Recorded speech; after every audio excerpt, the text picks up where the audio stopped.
भक्तजनमानस निवासाय श्री रामचंद्राय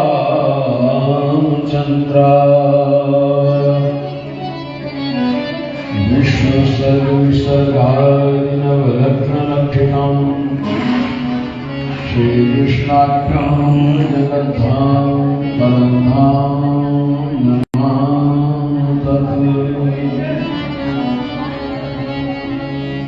यत्र यत्र रघुनाथ कीर्तनं तत्र तत्र मृत्युमस्तकाञ्जलिं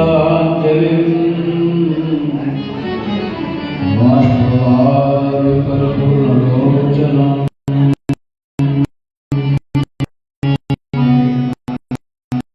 मारुतिं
बस इधर रहना।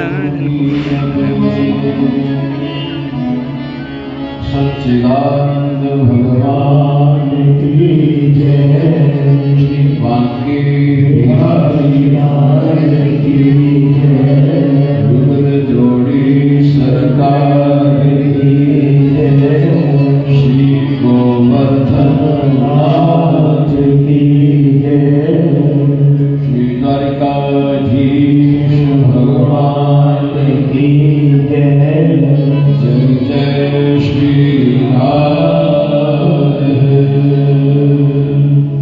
श्री राधे राधे गोविंद गोविंद राधे श्री राधे राधे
इनको बोलना थोड़ा इधर हो जाए, इनको बोलना थोड़ा, थोड़ा इधर हो जाए।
सरस्वती व्यासं ततो जयमुदीरये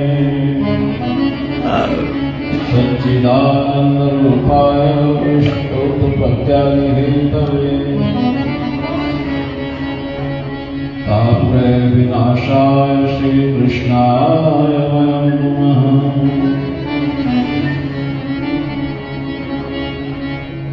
यं प्रव्रजन्तमनपेतमपेतकृत्यं द्वैपायनो विरहकातराजुः पुत्रेति तन्मयतया तर्वो विनेदो तं सर्वभूतहृदयं मुनिमानतोऽस्मि शुक्रो प्रबोधज्ञ सर्वशास्त्रविशारद एतत्कथा प्रकाशेन मदज्ञानो विनाशय कल्पतरोर्गलितं फलं शुकमुखामृतसंयुतं पिबत भागवतं रसमालयम् मुहुरहो रसिका भुविभावुकाः गाढभक्तिहृदयानां ताभ्यां याच समन्विता श्रीमद्भागवतीं गाथां वन्देऽहं गुरुरूपिणीं नमामि देवं करुणानिधानं तमालवर्णं श्वेतावतारम् अपार संसारसमुद्रसेतुं भजामहे श्रीभागवतस्वरूपम् गोपालपालपुरैकपालं संसारमायामतिमोहनं यशो विशालं शिशुपालकालं कालं मुकुन्दं मनसा स्मरामि। बालमुकुन्द भगवान की जय, भागवत भगवान की जय।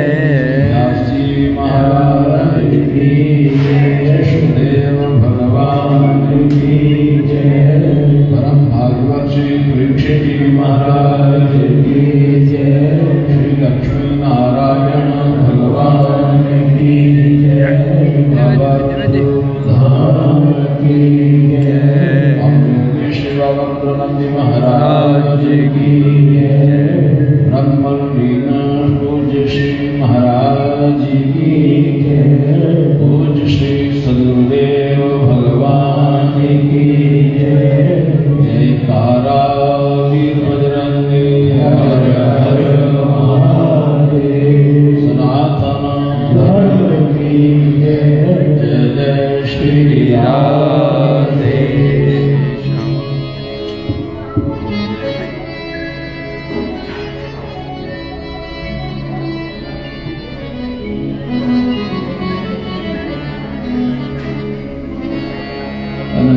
ब्रह्मांड नायक सर्वेश्वर सर्वात्मा प्रभु की अनंत कृपा के फलस्वरूप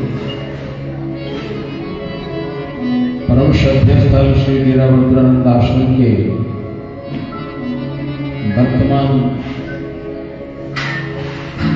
अधिष्ठाता पूज्य स्वामी श्री हेमानंद जी महाराज जी के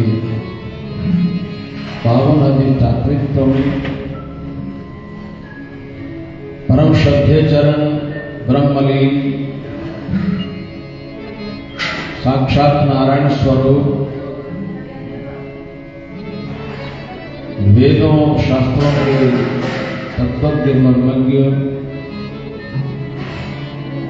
भक्तजनों के आदर्श स्वरूप पूज्य सद्गुरुदेव स्वनाम धन्य कमलात्मा पवित्रात्मा भूतात्मा श्री श्री गजाराज महर्षि श्रीवर महाराज जी की पावन अंतः प्रेरणा से उन्हीं के द्वारा स्थापित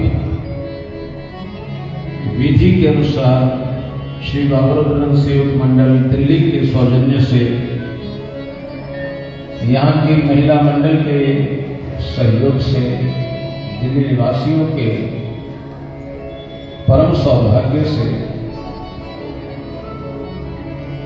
श्री भगवत जी गीता माता जी की जयंती के पावन उपलक्ष्य में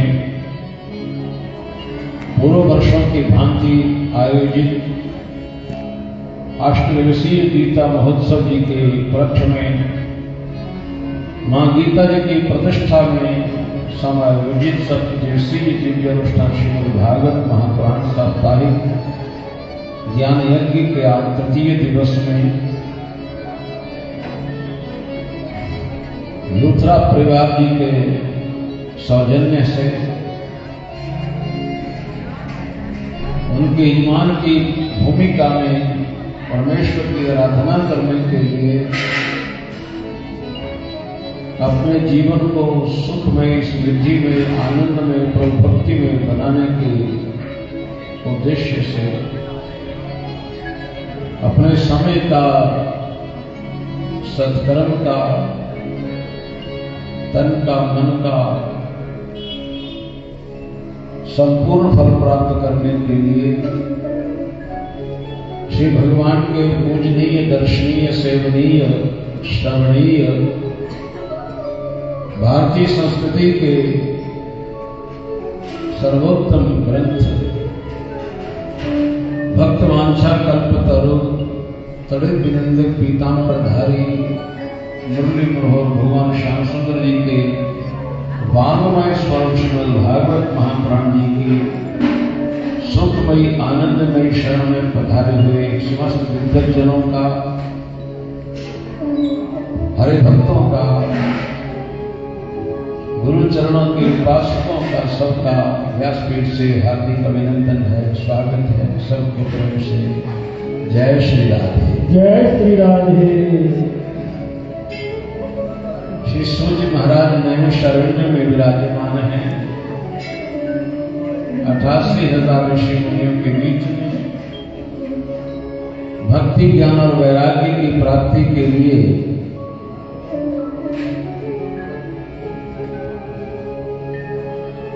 भारतीय संस्कृति के अद्भुत ग्रंथ श्रीमद् भागवत महापुराण के, जिसे रसायन स्वरूप कहा गया है, मन को शुद्धि के लिए इससे बढ़कर के दूसरा साधन इतना समर्थ नहीं है। उसी की भूमिका में श्रवण कराते हुए कल के प्रसंग में बता रहे थे श्रीमद् भागवत महापुराण के अंतर्गत जिन परिस्थितियों में श्री महाराज परीक्षित श्री भगवान की कथा सुनने के काबिल बने, योग्य बने, उसके मूल में उनकी माता जी का पावन चरित्र सुनाया, दादी द्रौपदी का चरित्र सुनाया, परदादी कुंती का चरित्र सुनाया, पांचों पांडवों का प्रेम, पूज्य पिता श्री अभिमन्यु, दादा अर्जुन, युधिष्ठिर आदि पितामह भीष्म आदि का सबका चरित्र श्रवण कराते हुए लक्ष्य सिर्फ इतना परीक्षित जी के अपने जीवन में ही नहीं, उनके माता जी का जीवन भी भगवत परायण रहा, पिताजी का, दादा दादी का, परदादा परदादी का, सबका सब वंशानुगत पवित्रता है श्री महाराज परीक्षित जी के जीवन में।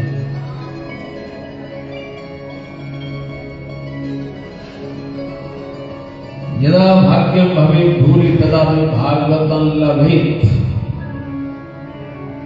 ये सिद्धांतिक वाक्य सामने आया। जब बहुत भाग्यों का उदय होता है तब जिनको श्री भागवत जी की शरण प्राप्त होती है।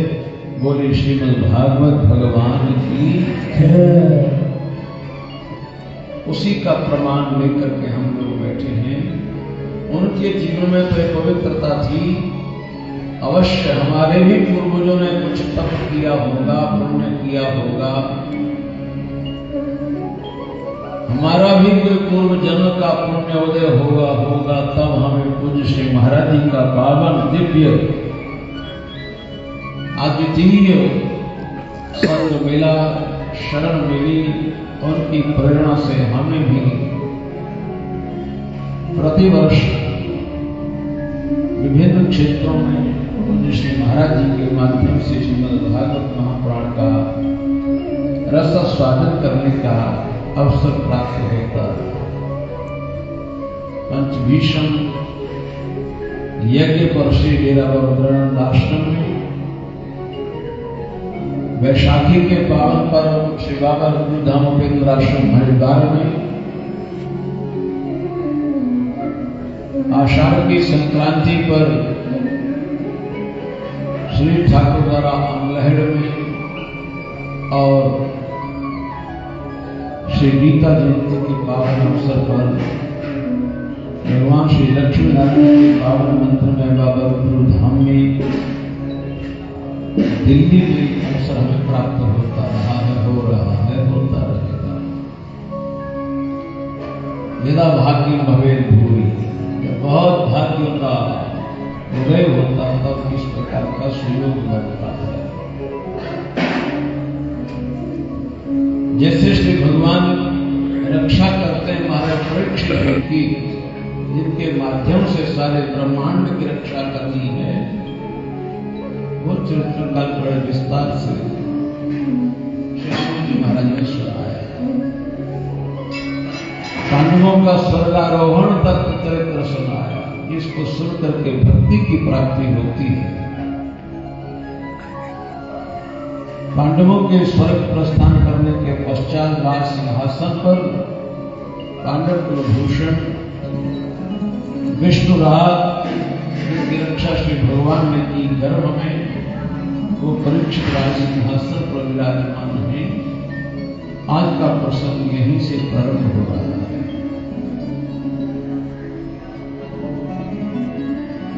अद्भुत राज्य है महाराज परीक्षित जी का।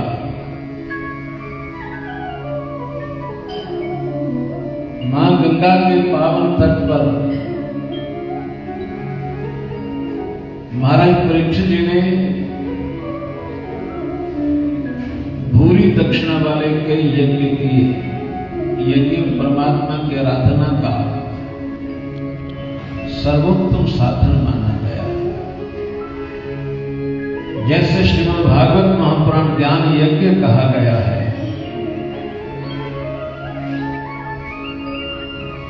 इसी प्रकार अन्य यज्ञ हैं। भूरी दक्षिणा वाले यज्ञ प्रारंभ किए और इस प्रकार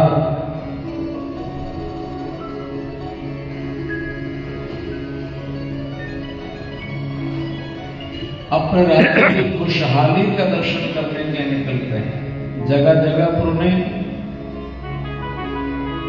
अपने पूर्वजों का यश मिलता है।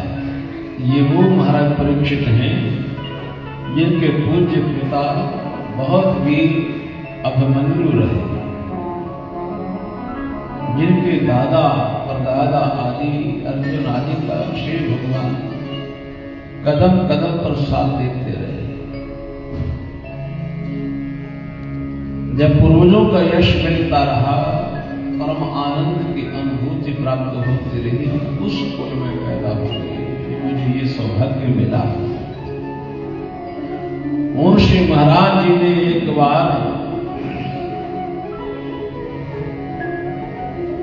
दिग्विजय के लिए निकले हुए एक क्षेत्र में अद्भुत दृश्य का दर्शन किया,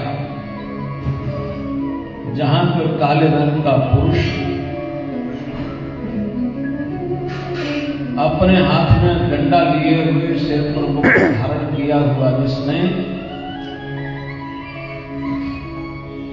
एक बैल को पीट रहा था, जिस बैल का एक चरण भूमि से लगा था, 3 चरण टूटे हुए थे। जैसे तैसे एक ही चरण पर चलने का प्रयास कर रहा था। धर्म पदैकेन चरण भिक्षायाम उपलभ्यगाम। जिसके सामने गौ माता विराजमान है और वो भी रो रही है। पृच्छति स्माष्टु वदनाम विवत्साम मातराम।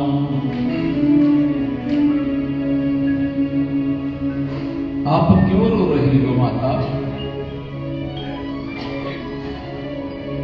श्री भगवान के चरण कमलों का जो आपको बहुत आनंद प्रदान करने वाला स्पर्श प्राप्त हुआ था,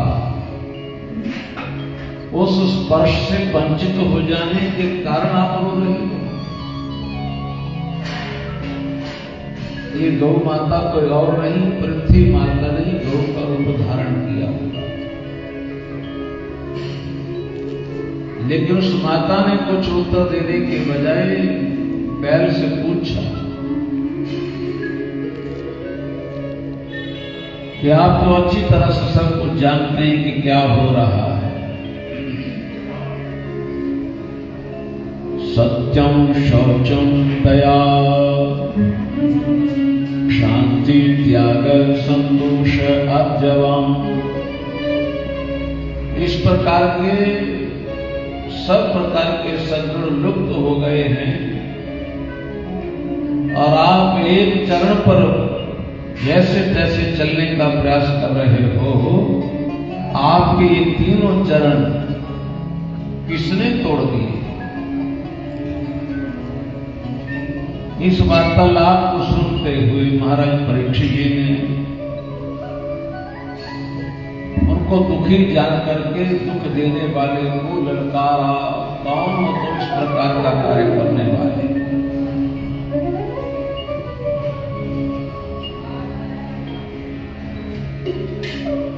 उनकी चेतावनी सुनते ही महाराज परीक्षित जी के चरणों में आकर के गिर पड़ा, अपना मुकुट उतार करके रख दिया और अपना परिचय दिया। मेरा नाम कलियुग है।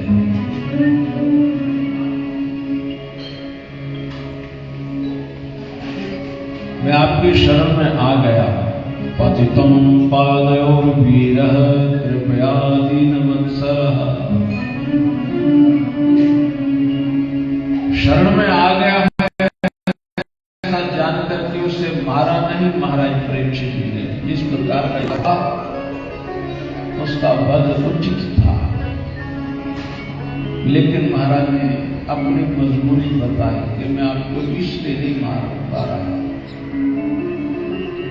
नाते गुड़ा के शेषोधराना बद्धांजलिर्वै भयमस्ति किंचित। मेरे पूर्वजों ने जिन गुडाकेश भगवान का आश्रय लेकर के अपना जीवन व्यतीत किया, उन मेरे पूर्वजों के कुल की परंपरा रही है कि अपने शरण में आए हुए दुश्मन को भी मारते नहीं हैं। अब आपको डरने की जरूरत नहीं, मैं मारूंगा नहीं मारूंगा, लेकिन एक आदेश देता हूं, न वर्तितव्यम भवता कथंचन क्षेत्रे मदीये तम अधर्म बंधु। तुम अधर्म के बंधु हो, इसलिए मैं तुम्हें अपने राज्य में प्रवेश नहीं करने दूंगा। तुम्हारा राज्य जहां पर आ जाएगा वहां चारों तरफ कलह होगी, पिता और पुत्र में, भाई और भाई में, पड़ोसी पड़ोसी में, पति और पत्नी में, मित्र और मित्र में, प्रदेश से प्रदेश भिड़ेगा, देश से देश भिड़ेगा। राजा प्रजा का शोषण करेगा, प्रजा राजा का विरोध करेगी। चारों तरफ संघर्ष, अशांति, यही कुछ दिखेगा, क्योंकि तुम अधर्म के बंधु हो, अधर्म के रिश्तेदार हो। जब आप आ जाओगे तो तुम्हारा रिश्तेदार अधर्म भी आ जाएगा और आप अपने परिवार समेत आ जाओगे। और एक कलयुग तेरे परिवार के जो सदस्य हैं उनमें पहला सदस्य है लोभ।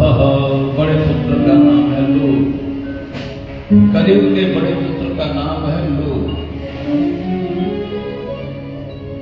लोभ के बाद जो आता है उसका नाम होता है झूठ।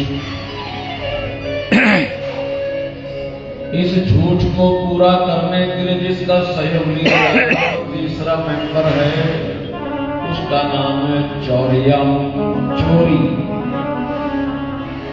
जब तक मनुष्य के मन में लोभ नहीं आता तब तक वो झूठ नहीं बोलता। जब झूठ बोलता है तो चोरी जरूर करता है। ये स्वाभाविक रूप से साथ में चलते हैं। तो चौथा मेंबर आता, उसका नाम है अनार्याम। अच्छे लोगों के द्वारा जो कार्य किया जाता है वो छोड़ करके जो उन्होंने नहीं किया गलत कार्य, उस कार्य में प्रवृत्त हो जाता, उस प्रकार के विचार बनने शुरू हो जाते। और पांचवा सदस्य जब ये चार आते हैं तो पांचवा आता है और वो है महिला सदस्य। उसका नाम है ज्येष्ठा, जिसे कहते हैं दरिद्रता। अपनी भाषा में जिसे हम बोलते हैं बरकत नहीं होना, अलक्ष्मी। उसके बाद जब अलक्ष्मी दरिद्रता आ जाती तो माया आती है, दूसरा मेंबर इसी प्रजाति का, जिस माया के कारण आदमी को ठीक गलत और गलत ठीक लगता है, अपने बेगाने लगते और बेगानों को अपने मान लेता। जब ये सदस्य आ जाते हैं तो फिर एक और आता, उसका नाम है कलह। फिर आता झगड़ा, पहले शब्दों का, फिर उसके बाद शस्त्रों का, अस्त्रों का। उसका परिणाम होता है विनाश। इन समस्त कार्यों को संपादन करने के लिए जिसका विशेष सहयोग लेता है इंसान, वो है दंभ। कोई किसी की बात सुनने को तैयार नहीं होता। आदमी वाणी से कुछ बोलता है, मन से कुछ और सोचता है और व्यवहार में कुछ और करता है। बगला पक्षी दंभ का प्रतीक माना गया। इस दंभ को किसी ने मारा तो भगवान श्री कृष्ण ही ने, जिन्हें बकासुर नामक दैत्य का अंत किया। वो बगला भक्त क्या होता है कि एक पांव के ऊपर जल में खड़ा होता है, लंबी लंबी टांगों के साथ, लंबी उसकी चोंच होती है, रंग उसका बिल्कुल सफेद होता है। मछलियों से सुनती है ये तो बहुत तपस्वी जीव खड़ा है, इससे हमें कोई खतरा नहीं। वो उसके दम को पहचान नहीं पाती और जब मछली समीप में पहुंचती है तुरंत अपनी चोंच इतने फुर्ती से नीचे पानी की तरफ लेके जाता है कि मछली को पकड़ करके निकल जाता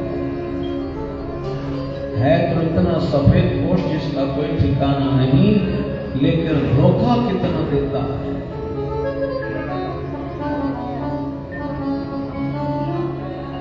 न वर्तितव्यम तद अधर्म बंधु। हे अधर्म के रिश्तेदार, तुझे मैं अपने राज्य में प्रवेश नहीं करने दूंगा, क्योंकि जो भूमि है, जिस भूमि पर भगवान ने अवतार लिया है, जहां पर भक्त लोग रहे हैं, यहाँ पर धर्म का बोलबाला रहा है, यहाँ तो सत्य का बोलबाला रहा है। धर्मेण सत्येन च वर्तितव्ये।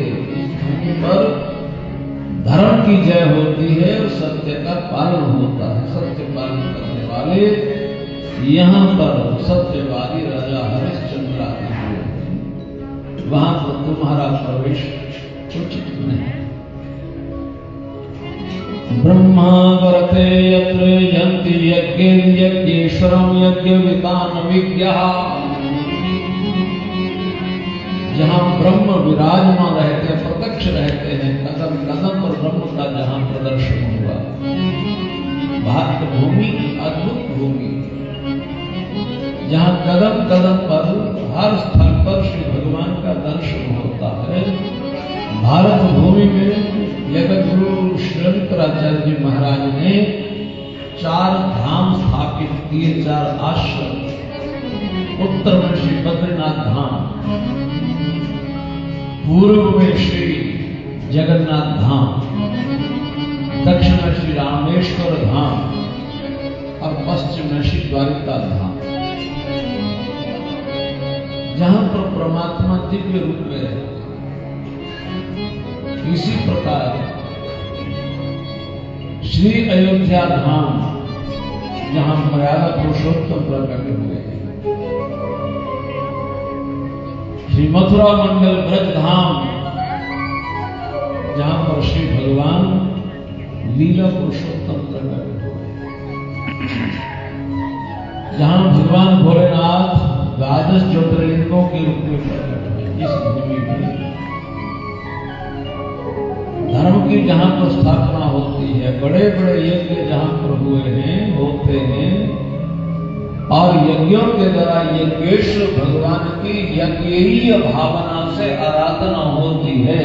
और यस्मिन् हरि भगवान इज्यमाने इज्य मूर्ति यजतानु संतनोति। जिस भूमि में यज्ञों के द्वारा संतुष्ट हुए, प्रसन्न हुए भगवान, यज्ञ करने वालों को शांति प्रदान करते हैं। और कामान अमोघान स्थिर जंगमाना, स्थिर जंगम जितने प्राणी हैं उन सबके मनोरथों को पूर्ण करते हैं भगवान। इस यज्ञों से प्रसन्न होकर के बोलिए यज्ञ भगवान की है। काम जब पूर्ण हो जाते हैं तो आत्मा पवित्र हो जाती है, इससे कुछ लेना देना पाया नहीं रहता। ऐसी भूमि में कलयुग में तेरा प्रवेश नहीं कर देखना चाहता, वहां से बाहर चल गया। इस समय एक छत्र सम्राट आप ही पूरी भूमि पर, जहां जाता हूं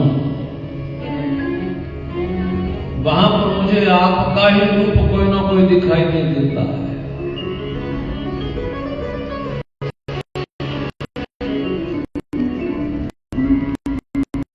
कोई जगह मुझे दिखाई नहीं देती।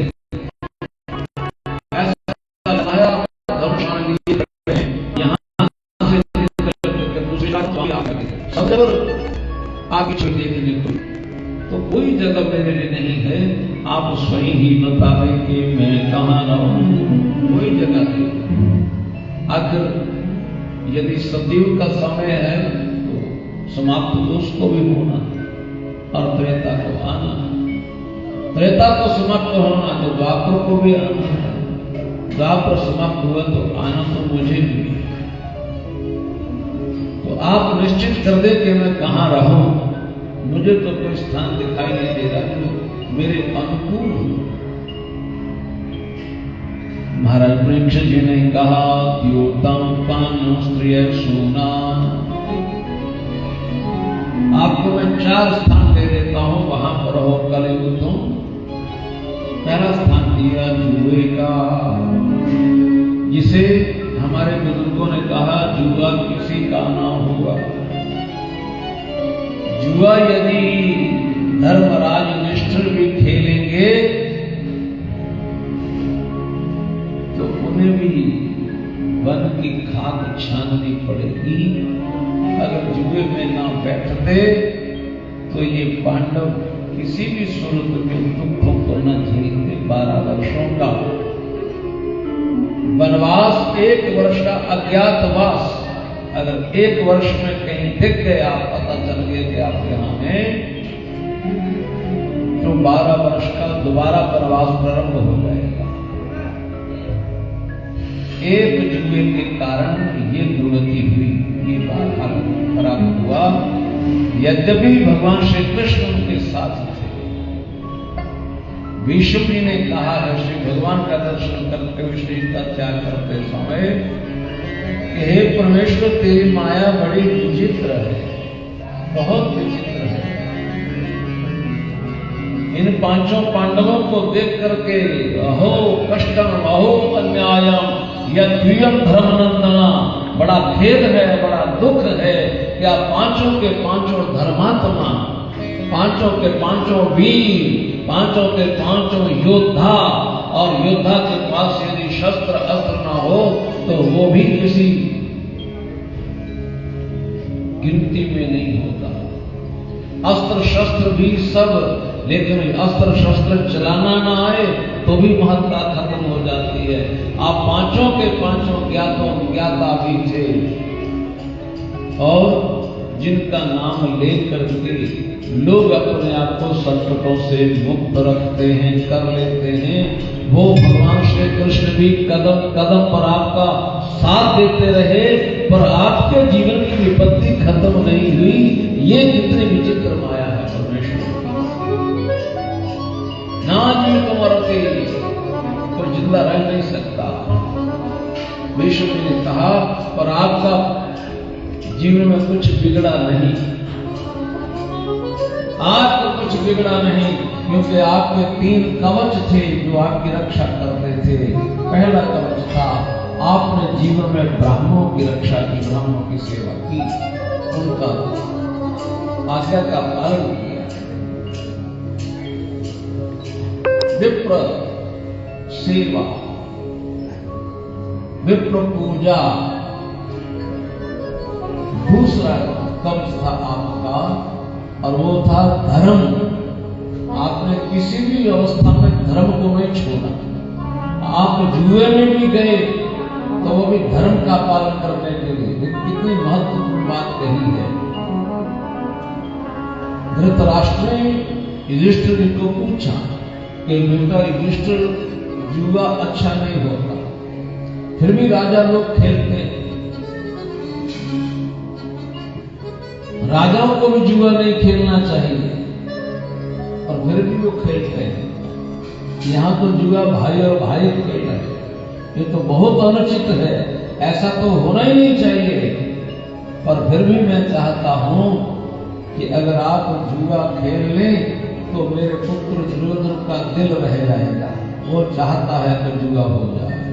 ये है पुत्रष्णा, पुत्र की इच्छा को पूरा करने के लिए ये जुए का आयोजन किया जा रहा है। बेटा युधिष्ठिर, क्या आप अनुमति देते हो कि जुआ खेल लिया जाए? अब जो युधिष्ठिर जी ने जवाब दिया वो श्रवण करने लायक। युधिष्ठिर जी ने कहा, हमें अपने पूज्य पिता के दर्शन करने का जीवन में मौका नहीं मिला। हमारे जन्म से पहले उनका शरीर शांत हो गया।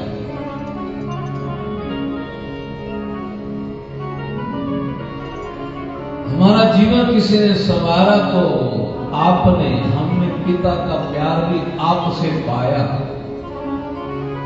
इसलिए आपको ज्येष्ठ पिता के रूप में हम लोग मानते हैं। आपका आदर करते ही हमने पिता का अनुभव किया। पिता नाम की कोई दिव्य वस्तु चीज इस संसार में होती रही होगी। जब आपने इतनी हमारी देखभाल की है तो आपकी यदि ये आज्ञा है तो युधिष्ठिर उसको मना नहीं कर सकता। युधिष्ठिर ये जानता है कि जब आज्ञा हो जाती है तो उस आज्ञा के ऊपर अनुमति देने का अधिकार नहीं हुआ। आज्ञा हो चुकी है तो आज्ञा हो चुकी है। आज्ञा गुरुनाम अभिचारिणी, गुरुओं की आज्ञा के ऊपर विचार की गुंजाइश नहीं होती। कह दिया तो कह दिया, चाहे माता ने कह दिया चाहे पिता ने कह दिया। बहुत से उदाहरण इस बात के ऊपर हमारे शास्त्रों में भरे पड़े। महाराज दशरथ जी ने एक बार भी नहीं कहा कि बेटा मैंने वरदान दिया है और तुम वन चले जाओ। श्री राम ने खुद समझा इस बात को कि पिता ये नहीं कहेंगे चले जाओ, और पिता ने 100 बार कहा कि बेटा राम वन मत जाओ। भगवान शंकर जी की आराधना की दशरथ जी ने और कहा हे भगवान भोलेनाथ, आप सर्वसमर्थ हैं, अगर जीवन में मैंने आपकी थोड़ी बहुत भी सेवा की है तो आज वरदान में ये मांगता हूं कि आज मेरा पुत्र मेरी आज्ञा का उल्लंघन कर दे। दुनिया चाहती है कि मेरे पुत्र मेरी आज्ञा में रहे, लेकिन भगवान दशरथ कहते हैं महाराज कि मेरा पुत्र मेरी आज्ञा का विरोध कर दे, उल्लंघन कर दे, वो वन को ना जाए, मना कर दे किसी भी सूरत में। लेकिन प्रभु श्री राम है, जानते हुए कि पिताजी की यश की रक्षा करने के लिए वन में मुझे जाना चाहिए। माता कौशल्या ने कहा इसी प्रसंग पर, जब माता कौशल्या से कहा कि पिता ने मुझे वन का राज दिया है, किस अपराध पर? अगर पिता का आदेश हो चुका है वन जाना चाहिए, लेकिन पिता से बड़ी शक्ति माता होती है। पिता से ज्यादा अधिकार बच्चे पर माता का होता है। तो प्रभु श्री राम कहते हैं हाँ ये बात ठीक कहा माता श्री आपने, पिता की तो आज्ञा है, माता जी की भी आज्ञा है। बेटा मैंने तो नहीं कहा, हाँ छोटी माता ने कहा। अगर माता ने भी कह दिया और पिता ने भी कह दिया तो बेटा फिर इस अयोध्या में तुम्हारा कोई काम नहीं है। फिर ये अयोध्या एक नहीं तो 100 भी होगी तो भी आपको वन 100 अयोध्या से ज्यादा सुखदायी हो सकता है। अब क्या गुणाम अविचारण किया।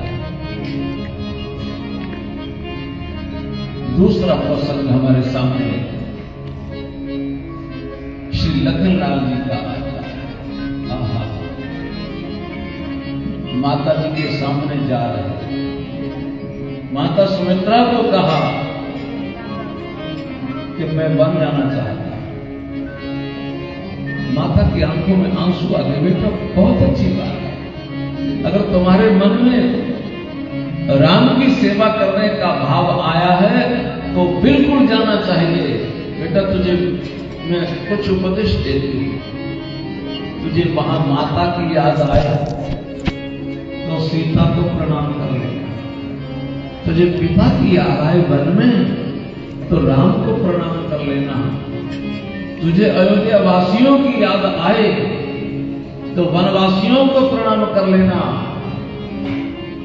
और वहां पर सेवा करने के लिए तेरे भाग्यों से ये पुण्य का समय आया है। जाओ सेवा करो। सेवा करने के लक्ष्य रखा है।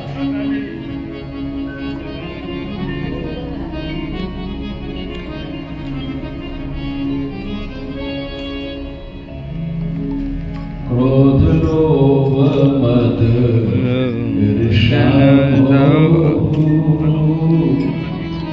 क्रोध लोभ मद ईर्ष्या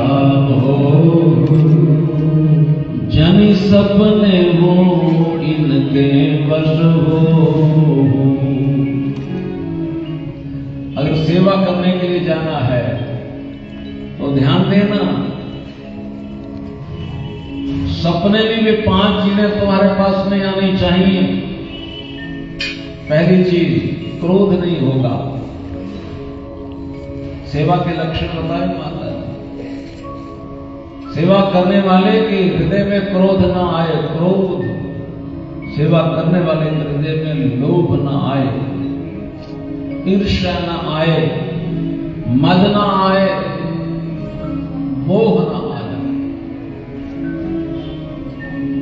और मां ने आदेश दिया सपने में भी इनके बस में नहीं होना।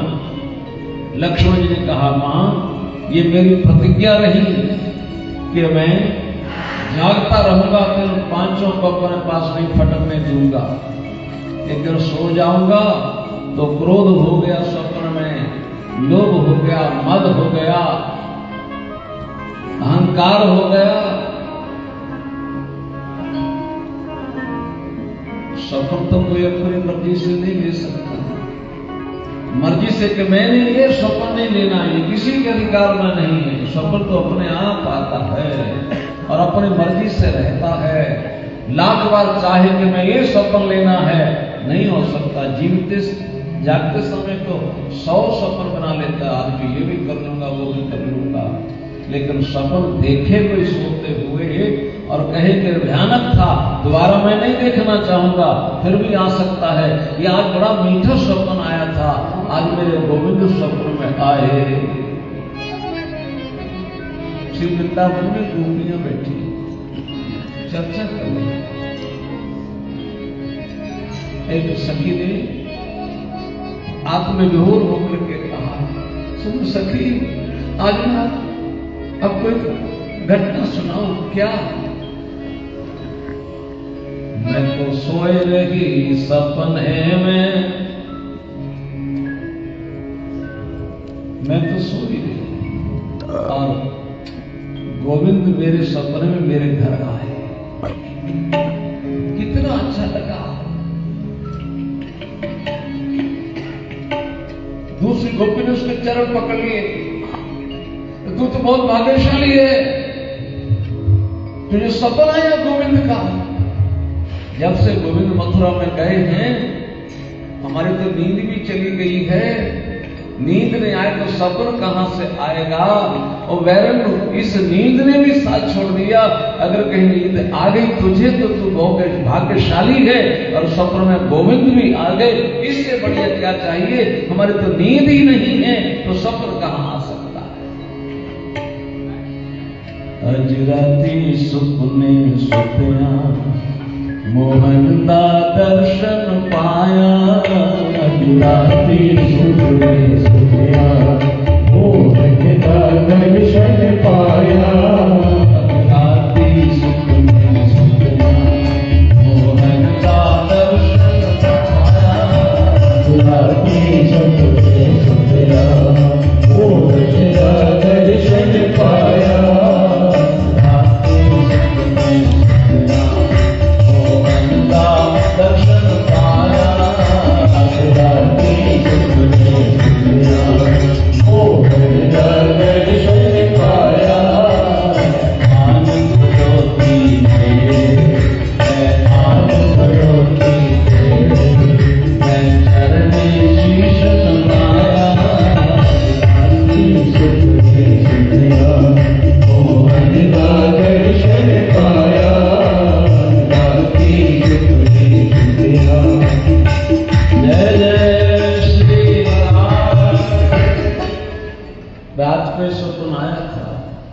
और आज रात को सोना है तो ये सपन दोबारा लेना है, जरूरी नहीं। सपन में मैं इन सब चीजों के ऊपर कंट्रोल कर सकूं। मां मेरे बस की बात नहीं है। और मां ने कहा, बेटा यदि जाना है तो आदेश दे दिया कि सपन में भी ये चीजें तुम्हारे पास नहीं आनी चाहिए। माता सुमित्रा ने कहा, अगर तुझे भरोसा है कि ये आ सकती हैं तो मैं मना करती हूं, मत जा। जाने की कोई जरूरत नहीं है, सेवा के लिए घर में रहो। लेकिन जो आदेश दे दिया उसके ऊपर गुंजाइश नहीं है कि वापिस आ जाए, मुझे ये पालन करना होगा। उसने कहा, मां अगर यही आदेश है तो इसका पालन करूंगा, लेकिन वन में मैं जरूर जाऊंगा। और मेरी प्रतिज्ञा रही मां तेरे सामने, हाथ में जल लेकर के प्रतिज्ञा कर ली, मां 14 वर्षों तक जब तक जागता रहूंगा इन 5 चीजों को अपने पास में आने दूंगा। सो जाऊंगा तो ये आक्रमण करेंगी, इसलिए मेरी प्रतिज्ञा ये है कि मैं 14 वर्षों तक सोऊंगा ही नहीं। सोऊंगा ही ना, सोऊंगा ना, सपन आएगा ना, क्रोध आएगा ना, लोभ आएगा ना, ईर्ष्या आएगा। दो नाम हैं रामचरितमानस में, राम कथा राम जी के हीरो में दो नाम हैं। एक लक्ष्मण जी हैं और एक मेघनाद है। मेघनाद का नाम है इंद्रजीत, उसने इंद्र तत्व को जीत रखा है।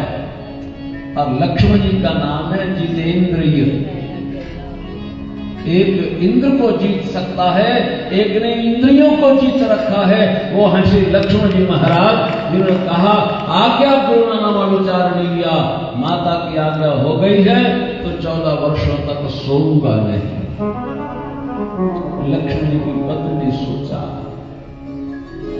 मेरे पति तो जा रहे हैं और मेरी बहन सीता जी भी जा रही है, ये उनकी सेवा करेंगे।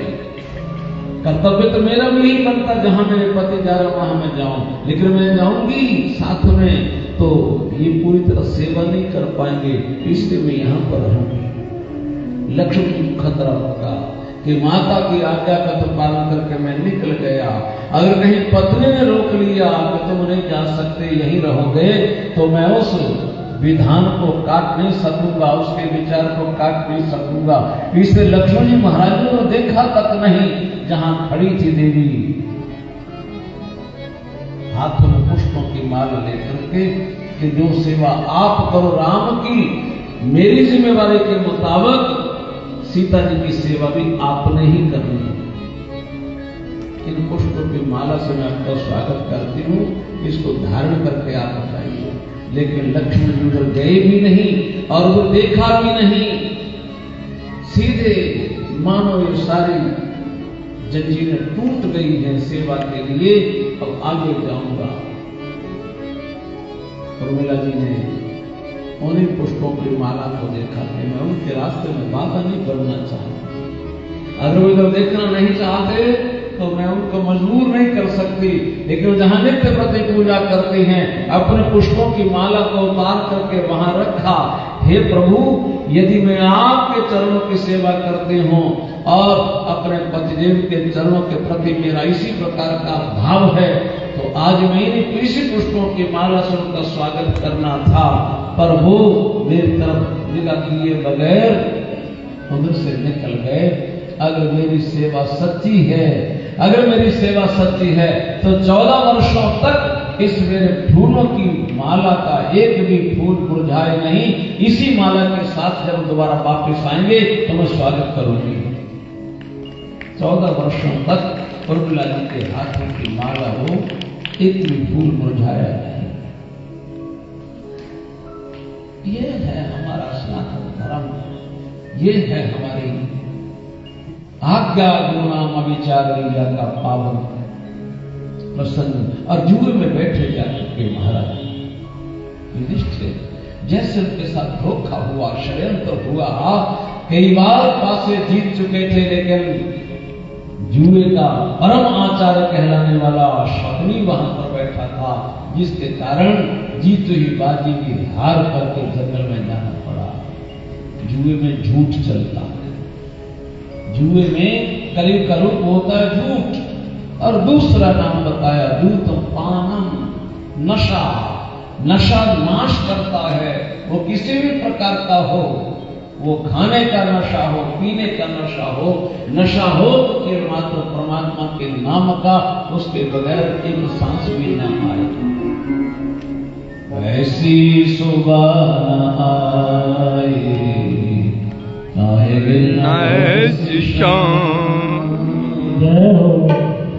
ऐसी सुबह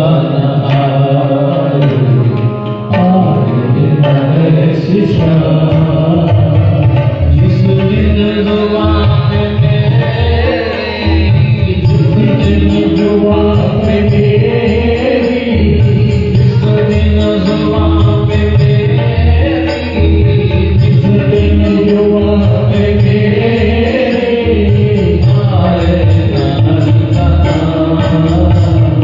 ऐसे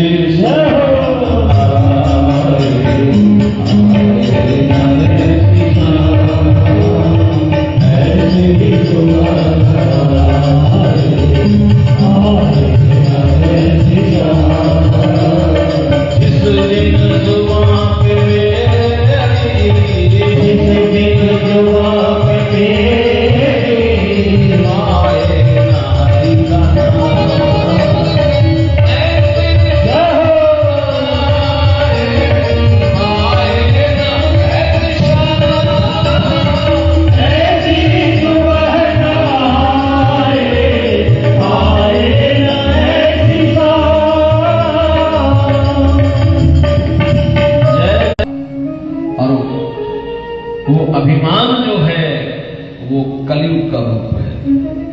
तीसरा, स्त्रीयः व्यभिचार। जहां पुरुष का भरोसा स्त्री तोड़ दे, जहां स्त्री का भरोसा पुरुष तोड़ दे, पति का भरोसा पत्नी ने तोड़ा और पत्नी का भरोसा पति ने तोड़ा, इस व्यभिचार में कलयुग काम बनकर के रहेगा। चौथा साधन बताया और वो है सोना, प्राणियों की हत्या। इस जीवन को चलाने के लिए, इस जीवन को चलाने के लिए प्राणियों की हत्या लोग कर रहे हैं, ये तो दूर की बात है। लोग स्वाद के पीछे कितने जीवों की हत्या कर रहे हैं। उस हत्या में कलयुग हिंसा बनकर के बैठा हुआ है। महाराज, आपके राज्य में ये चारों काम नहीं होते। ऐसे परीक्षित के राज्य के लिए जरूर प्रशंसा हो जानी चाहिए तालियां बजा करके, जहां पर ये चारों चीजें नहीं हैं। उसने कहा, महाराज कोई इस प्रकार का काम नहीं करता आपके राज्य में। ना जुआ है, ना नशा है, ना व्यभिचार है और ना हिंसा है। फिर पांचवा स्थान दे दिया जहां पर ये चारों रूप विराजमान हो जाते हैं, और वो है अन्याय से किया इकट्ठा किया हुआ पैसा, और उस पैसे में से लिया गया सोना। जहां पर सोने में ये चारों कोष रहते, बोलो जय श्री राम, जिसकी कीमत आज 1,27,000 रुपया हो गया। लेना फिर भी डिमांड, फिर भी ये भी पता है कि खरीद करके पहनना भी अपराध बन गया है। पता नहीं कब कोई खींच करके ले जाए, संकट भी। फिर भी सोना खरीदता है आदमी, लेकिन खरीदने के बाद सच नहीं बोलता किसी से, आपके पास कितना सोना है।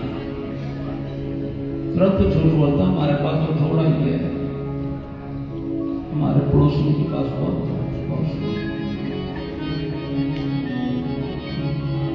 दूसरे के प्रति जो कहने को मेरे पास इतना सोना है, ये अभिमान आ जाता है। लेकिन इस सोने की प्राप्ति के लिए आदमी झूठ बोलता है, सोना ज्यादा आ जाता है। कवि ने लिखा है, कनक कनक ते 100 गुना माधवता अधिकाय, ताहि खाए बौराए है, ताहि पाए बौराए। कनक कहते हैं सोने को, और कनक कहते हैं धतूरे को, जिसका फल, जिसके फूल शंकर जी को चढ़ाए जाते हैं। तो उसके अंदर कितना जहर है कोई बात नहीं, कोई पता नहीं। तो शंकर जी जाने, दुनिया में धतूरा कोई खा ले तो फिर बता तो नहीं सकता कि मेरी स्थिति क्या है, क्या हुआ मुझे, बताने वाला बचता नहीं। तो लिखा है कि जो सोना है वो धतूरे से 100 गुना ज्यादा कीमत है उसकी। धतूरे की क्या कीमत है, लेकिन उस धतूरे को खाकर के आदमी मर जाता है, जबकि सोने को खाने की जरूरत नहीं, पहन करके आदमी पागल हो जाता। बोले कृष्ण कन्हैया लाल की, ताए खाए बौराए, ताए पाए बौराए। इस सोने में ये ज्यादा सोना आ जाए और अनधिकार तरीके से घर में धन आ जाए तो उसमें कलयुग आकर के बैठ जाता है। फिर उससे अभिमान भी आता है, उससे नशा भी करता है और उससे हिंसा भी करने को तैयार हो जाता है। इसलिए परमेश्वर मेरी कमाई के माध्यम से मेरे घर में जो धन आए वो मेरी इन 10 नाखूनों की कमाई का, ईमानदारी का धन मेरे घर में आए। पाप का धन इस घर में आता है तो लिखा है कि 10 साल तक तो बढ़ता है, लेकिन प्राप्ते एकादशे वर्षे को समूलो विनश्यति।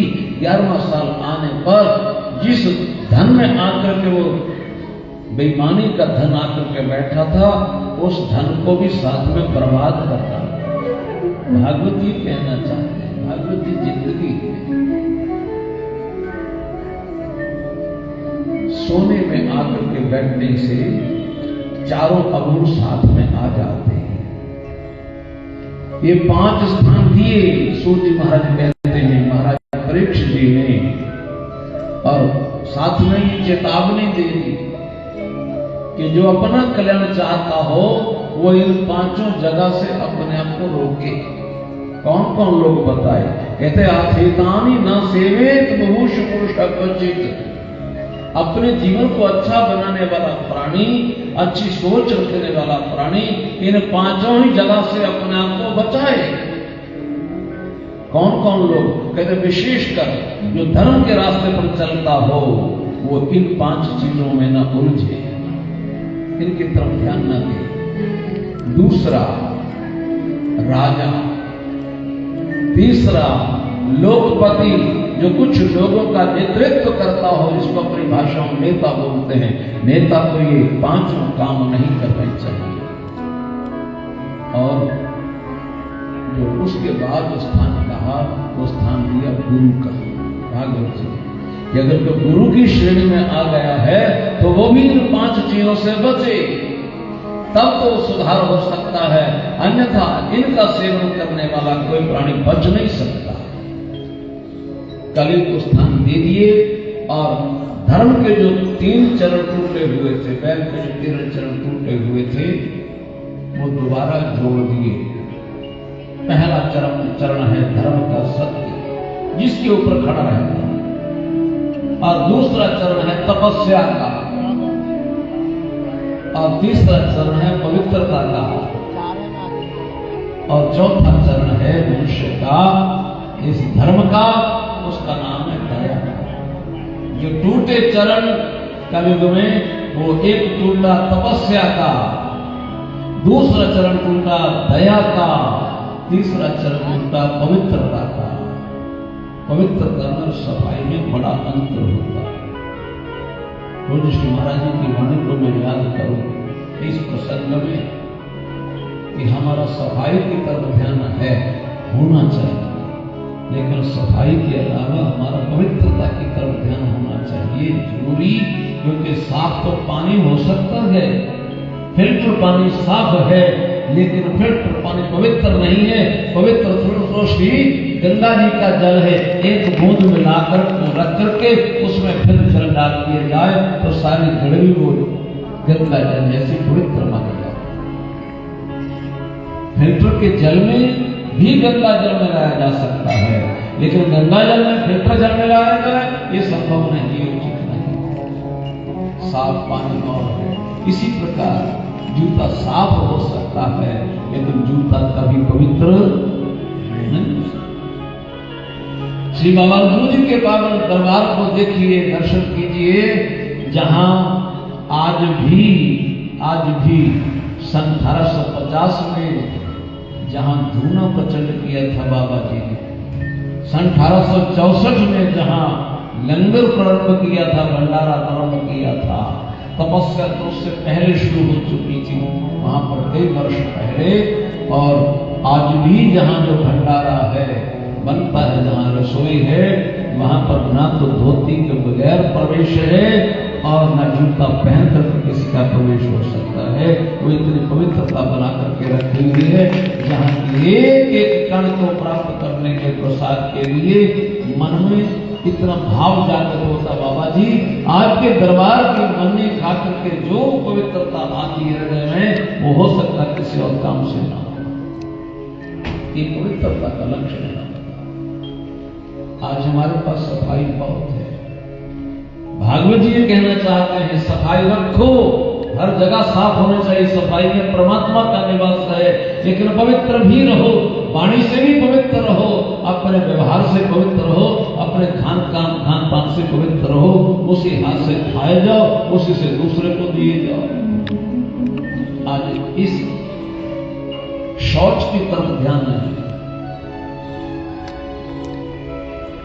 ये हमारी परंपरा है, ये हमारी मर्यादा है, ये शास्त्रीय शास्त्रीय मर्यादा है कि खाने वाला लाइन में बैठते हैं और परोसने वाला दूर से आता है। बाकी जगह पर हम देखते हैं कि वहां पर अपने आप लेना है और अपने आप खाना है। वो तो पवित्र है कि साफ, भोजन साफ हो सकता है लेकिन वो भी पवित्र नहीं है। अगर पवित्र अन्न नहीं खाया गया है तो मन पवित्र हो सकता ही नहीं। ये ग्रंथ कहना चाहिए। कलयुग में दो चीजें बड़ी प्रधान है। पहली चीज प्रधान है झूठ और दूसरी प्रधान है झूठ। झूठ प्रधान है और झूठ प्रधान है। कोई भेदभाव नहीं है, भेदभाव रखने क्यों? कई बार दो तीन आदमी एक ही थाली में भोजन करते हैं और कई बार तो पति पत्नी के प्रेम को लोग इस पर परखते हैं। मैंने देखा वो दोनों हस्बैंड वाइफ अलग अलग प्लेट की रोटी खा रहे थे। हैरानगी की बात है। हाँ, प्यार में आपस असी तक कदे नहीं एकदम। शास्त्र ऐसा विरोध करते हैं। ये पवित्रता नहीं, ये आलस है। ये सब आलस है कि दो आदमी को दो प्लेट में जूठी करनी पड़ेगी, दो मांगनी पड़ेगी, तो एक में ही खा लेते गुजारा हो जाएगा। कौन मत्था मारेगा? इसलिए कथा के बीच में से कुछ लेना चाहिए। हमें ये सिखाया ऋषि महाराज जी ने कि इस प्रकार बैठो और अद्भुत गात्राण शुद्धंती, खाना खा करके हम तुरंत टिश्यू पेपर लेते हैं और हाथ पोंछ लेते हैं, हाथ साफ हो गया। श्री महाराज जी ने लिखा, हमारे वेद कहते हैं, हमारे आश्रम में जो टंकी है वहां लिखा सबसे पहला अद्भुत गात्राण शुद्धंती, मनुष्य के शरीर के अंग पानी से शुद्ध होते हैं, कपड़े से शुद्ध नहीं होते। धोए हुए हाथों को कपड़े से आप पोंछ सकते हैं, लेकिन खाना खा करके आप छुरी न लगाएं, पानी का प्रयोग न करें, हाथ मत धोएं, तो आप कभी भी पवित्र नहीं। आप बहुत भाग्यशाली लोग हैं जिन्हों को ऐसे गुरुओं ने इस रास्ते पर चलाया है। ऐसे गुरुओं की वंदना करना जीवन का परम सौभाग्य, परम कृपा है, जिन्होंने हर वर्ष हमें इन बातों को जानने का अवसर दिया है। इस प्रकार महाराज परीक्षित जी ने धर्म की स्थापना की है, कलयुग के ऊपर अपना शासन स्थापन कर लिया है। आज एक दिन निकले हैं शिकार के लिए, मुकुट लगा करके, बहुत प्यास लगी, ऋषि के आश्रम में प्रवेश किया। ऋषि वहां समाधि में बैठे थे, प्रभु का ध्यान कर रहे थे। एकदा धनुर्द्यम्य विचरण मृगांगने, मृगाननगतः शान्तः क्षुधितः तृषितो वृषम्। बहुत भूख और बहुत प्यास लगी, कहीं पानी मिला नहीं। पहुंचे ऋषि के आश्रम में तो ददर्श मुनिमासीनम शांतम मिलित लोचनम। ऋषि कहां बैठे हैं? कहते शांत अवस्था में बैठे। और कैसे हैं? कहते मिलित लोचनम, आंखें बंद की हुई हैं। कर क्या रहे हैं? कहते प्रतिरुद्धेन्द्रिय प्राण, अपने प्राणों को भी रोका हुआ है, अपनी बुद्धि को भी रोका हुआ है और अपने मन को भी रोका हुआ है। मन कोई कल्पना नहीं कर रहा, ऐसी समाधि अवस्था में बैठे हैं। राजा ने देखा कि मेरा सम्मान होना चाहिए था, वो तो हुआ नहीं।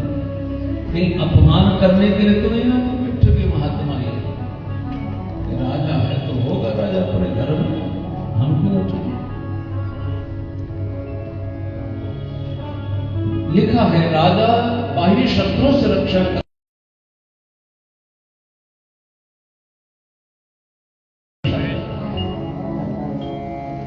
इसलिए राजा के पास संत जाएं तो राजा अपना आसन छोड़ करके उनका आदर करते हैं, और संत के पास राजा जाएं तो संत उनका स्वागत जरूर करते हैं। पर अपने यदि निश्चित समाधि में बैठे फिर उनको उठने की जरूरत नहीं, उनकी तरफ से कोई राजा का अपमान ना हो। मेरा सम्मान होना चाहिए था, वो नहीं हुआ है, इसलिए कहीं जानबूझ करके मेरा अपमान तो नहीं किया जा रहा। ये परखने के लिए वहां ही पड़े हुए एक सांप के शरीर को देखा जिसमें प्राण नहीं थे, उसको अपने बाण से उठाया और उठा करके ऋषि के गले में डाल दिया। सर्प एक ऐसा जीव है जिसको स्वाभाविक ही मनुष्य को देख करके डर लगता है। अगर तो समाधि सच्ची हुई तो इस सांप से कोई प्रभाव नहीं पड़ेगा, समाधि झूठी हुई तो एकदम सिद्ध हो जाएगा कि मेरा अपमान करने के लिए था। समाधि तो बिल्कुल ठीक थी, पता नहीं कहां बैठा।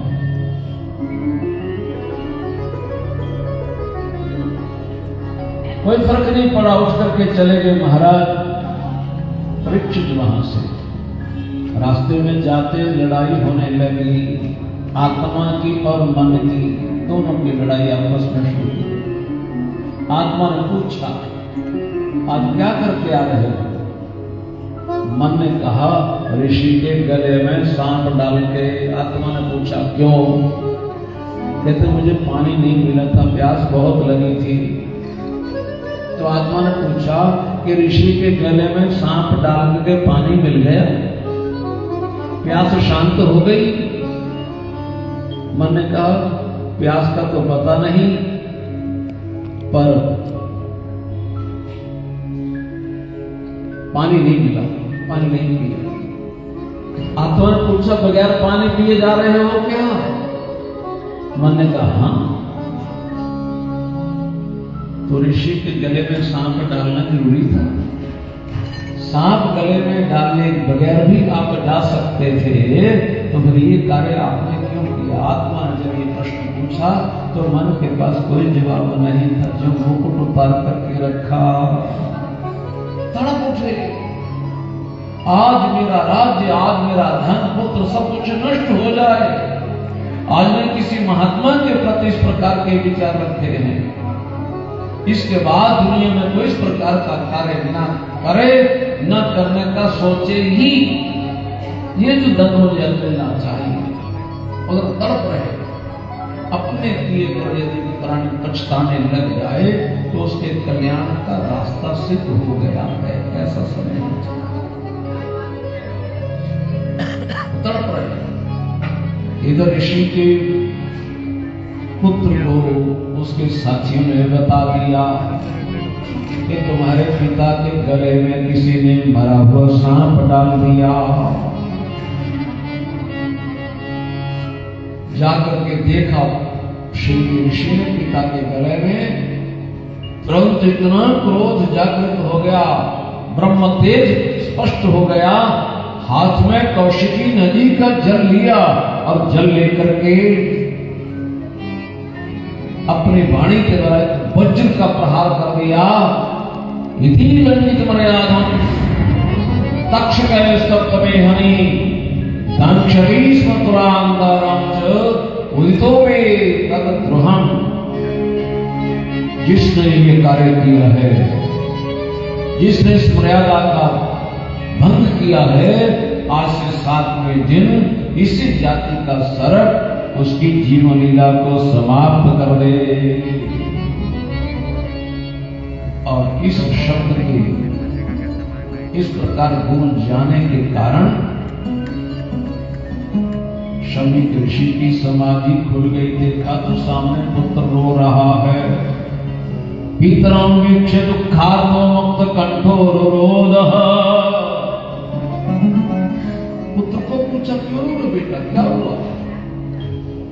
ये बताया कि आपके गले में सांप डाल दिया था, उस सांप को निकाल करके किनारे पर रखा। कीनवातिरकृतम, ये किसने किया? अब देखने लगे तो समझ में आया, ये तो पांडव कुलभूषण महाराज परीक्षित थे। ऐसे पुत्र के कर्म के ऊपर बहुत पश्चाताप किया शमी ऋषि ने। हाथ जोड़ करके भगवान से निवेदन किया अपापेषु सुवृत्तेषु बालेन पक्वबुद्धिना पापं कृतं तद्भगवान् सर्वात्मानं संक्षन्तमर्हति। हे प्रभु, मेरे इस पुत्र ने बहुत बड़ा अपराध कर दिया। एक धर्मात्मा राजा को श्राप दे दिया। धर्मात्मा राजा नहीं रहेगा 7 दिन के पश्चात तो प्रजा उच्छृंखल हो जाएगी, मनमाना आचरण करेगी, पाप परायण बन जाएगी, पापों के कारण नरकों में जाएगी प्रजा। प्रजा नरकों में क्यों गई? कि राजा नहीं था। राजा क्यों नहीं था? उसको शाप दे दिया था। किसने शाप दिया? तो पुत्र तुम्हारा नाम आएगा। इतने बड़े अनर्थ का कारण तुम बनोगे। अगर प्रजा को नरक मिला, और प्रजा को नरक इसलिए मिला कि धर्मात्मा राजा नहीं था, जिसकी वजह से नहीं था, वो भी तो नरक में ही जाएगा। ये भगवान इस बच्चे के अपराध को क्षमा कर देना। ये बालक है, कम बुद्धि के कारण उसने इस प्रकार का कार्य कर दिया, विचार नहीं किया इसके ऊपर। आप प्रभु क्षमा करें। ये है संतों का चरित्र। राजा को संदेश भेजा, संदेश मिला तो तुरंत महाराज परीक्षित राज्य से सिंहासन से उतर करके चल पड़े कि मेरे पास कुछ दिन साथ रह गए, मैं कोई ऐसा कर्म करूं जो मैं इस जीवन में ही कर पाऊंगा, बाद में नहीं कर पाऊंगा, कैसे मेरा कल्याण होगा। ऋषियों से विचार विमर्श करते करते, ऋषियों के साथ साथ चलते चले गए कि निर्णय कुछ नहीं हो पा रहा था। दिन थोड़े थे, उपाय तो बहुत है, लेकिन कुछ श्रम साध्य है, कुछ काल साध्य है, कुछ के लिए समय ज्यादा चाहिए, कुछ के लिए मेहनत ज्यादा चाहिए। यह दिन 7 है, कोई निर्णय नहीं हो पाया और पहुंचे जाकर के श्री शुकताल क्षेत्र है जो गंगा जी का पावन तट, वहां गंगा जी के दर्शन किए, हस्तिनापुर से निकल करके स्नान किया, हाथ में जल लेकर के प्रतिज्ञा कर ली, हे मां गंगे, जब तक मेरे कल्याण का कोई सूत्र मुझे नहीं मिल जाता, तब तक मैं अन्न जल ग्रहण नहीं करूंगा। और प्रतिज्ञा करके बैठ गए, आतुर संन्यास ले लिया। ऋषि लोग विचार कर रहे हैं। उसी समय अलक्षलिंगो, जिनका कोई ठिकाना नहीं, जिनकी कोई पहचान तक नहीं है कि कौन है ये, 80 वर्षों सुकुमार पाद, जिनके हाथ बड़े कोमल हैं, चरण बड़े कोमल हैं, 16 वर्ष की अवस्था है, करोड़ बाहुवंश कपोल गात्रम, जिनका मुखारविंद चंद्रमा के समान चमक रहा है, और दिगंबरम वक्र विकीर्ण केशम, केश बिखरे हुए हैं, दिगंबर हैं। श्री भागवत जी के मंत्रों का पाठ करते करते सभा में प्रविष्ट हुए। सब लोग उनके तेज से उठ करके खड़े हो गए अपने अपने स्थान पर। महाराज परीक्षित जी ने कहा, अद्य वयं ब्रह्मं सत्सेव्याक्षत्र बंधवा, आज हम कितने पवित्र हो गए, कृपया तिथि रूपेण भवद्वे तीर्थ चात्रतः, आपके चरण तीर्थ से कम नहीं, और उनका दर्शन हमें हो रहा है। आप कृपा करके अतिथि करके यहाँ पर आगे सिर्फ हमें करके आप जहां बैठते वो स्थान स्मरणात् पुंसां सदैव विग्रहा, जिनका संस्मरण करने मात्र से गृहस्थी लोग पवित्र हो जाते हैं, अगर उन गृहस्थियों को कहीं आपका दर्शन करने को मिल जाए, एवं पुनर्दर्शन, स्पर्श, पाद, शौच, आसन आदि भी यदि ऐसे महापुरुषों का दर्शन मिल जाए, चरणों का स्पर्श मिल जाए, या सेवा का मौका मिल जाए, या चरणों को धोने का मौका मिल जाए, तो ये केवलमात्र गृहस्थियों का परम सौभाग्य है। सानिध्याते महायोगन पातकानि महांति अपि। आप जैसे महापुरुषों के सानिध्य से, दर्शन से सब प्रकार के बड़े बड़े पाप भी समाप्त हो जाते हैं। सद्यो नश्यन्ति वै पुंसाम्। मनुष्यों के सारे पाप समाप्त हो जाते हैं और भगवान विष्णु जी का स्मरण करते जैसे पवित्रता मिलती है, इसी प्रकार की पवित्रता मिलती है। आज भगवान मेरे को बहुत प्रसन्न है, जो ऐसे ऋषियों का दर्शन करने का मौका मिल रहा है। उसी समय सभा में प्रविष्ट हो गए जब विकीर्ण देश षोडश वर्षीय परमहंस श्रोमणी सुखदेव भगवान सब लोग उठ करके खड़े हो गए। आगे सुखदेव जी आगे आगे आगे सबने स्वागत किया। सुखदेव महाराज आसन पर विराजमान हो गए। महाराज परीक्षित ने पूजा की, पूजा करके कहा, अतः पृच्छामि संसिद्धिं योगिनां परमं गुरुं। योगी के परम गुरु को मैं प्रणाम करते हुए ये पूछना चाहता हूं कि पुरुषस्य हि यत् कार्यं म्रियमाणस्य सर्वथा। जो प्राणी प्राणों के वश में हो और प्राणों का कोई भरोसा नहीं है, एक श्वास आके चला गया, दोबारा आएगा कि नहीं आएगा।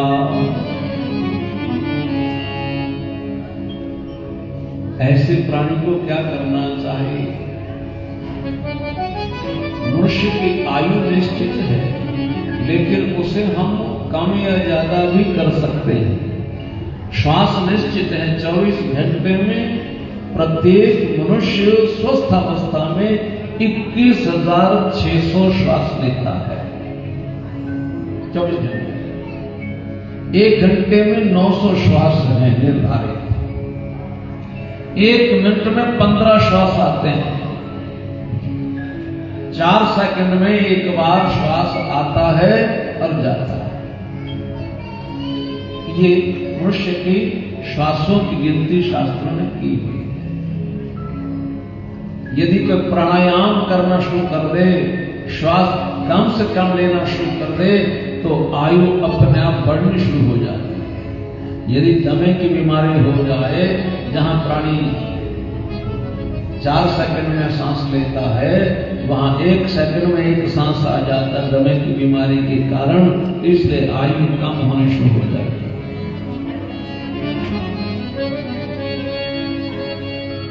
श्वास अपना बहुत सीमित है और उस श्वास का ध्यान परमात्मा की तरफ रहे। श्वास का भरोसा नहीं कि खत्म कब हो जाएगा। ऐसे मरियमान पुरुष को क्या करना चाहिए बताया। उसको सुनना क्या चाहिए, उसको करना क्या चाहिए, उसको क्या जाप करना चाहिए, उसको स्मरण क्या करना चाहिए, उसको भजन किसका करना चाहिए, या इससे अलावा कोई कर्म है तो बताइए। इन प्रश्नों को सुन करके महाराज परीक्षित जी के प्रति सुखदेव जी ने कहना शुरू किया, वरिहान प्रश्न है तो लोक ही करने को। आपके प्रश्न बहुत अच्छा है, बहुत अच्छा। ऐसा प्रश्न तो लोग करते ही नहीं, जिंदगी बीत जाती।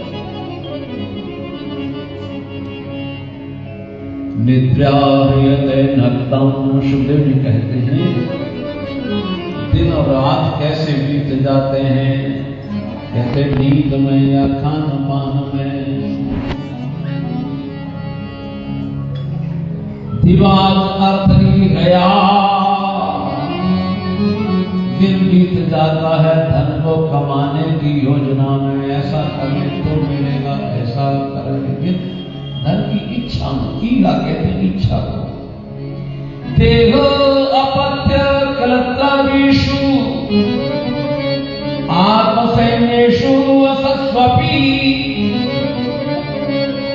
ये मेरी पत्नी, ये मेरा पुत्र, ये मेरा शरीर, ये मेरे सैनिक, ये मेरे साथी, ये मेरे संबंधी, इस मेरे में तेषां प्रमत्तो निधनं पश्यन्नपि न पश्यति। इन लोगों में इतना उलझ करके रह जाता है आदमी कि उसको मौत की तरफ ध्यान ही नहीं होता।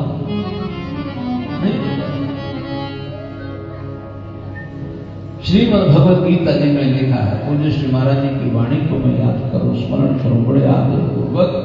उन्होंने कहा है कि मनुष्य को कुछ बातों के प्रति रोज ध्यान करना चाहिए, रोज ध्यान करना चाहिए। जन्म मृत्यु जरा व्याधि दुख दोषानुदर्शनम, इन 6 चीजों की तरफ ध्यान रोज जाना चाहिए। जन्म के प्रति और मृत्यु के प्रति। जन्म मृत्यु, तीसरी बात जरा बुढ़ापा, चौथी बात व्याधि रोग। जन्म मृत्यु जरा व्याधि दुख दोषानुदर्शनम, दुखों की तरफ ध्यान जाना चाहिए और दोषों की तरफ ध्यान जाना चाहिए। और दिन में कई बार दुख दोषा अनुदर्शनम, अनुदर्शन का अर्थ होता है तो होता है एक बार सुबह देख लिया, ध्यान कर लिया कि आए हैं, एक दिन जाना भी होगा, बात कर दूं, लेकिन बार बार देखो इन बातों को। दिन में 100 बार सोचो, हर काम करते हुए सोचो कि जो मैं कुछ काम कर रहा हूं, इस काम का कौन सा अंश मेरे साथ जाना है। दिन रात सुबह शाम ही होते गुजर गई, दिन रात सुबह शाम ही होते गुजर गई, दिन रात सुबह शाम ही होते गुजर गई, दिन रात सुबह शाम ही होते गुजर गई।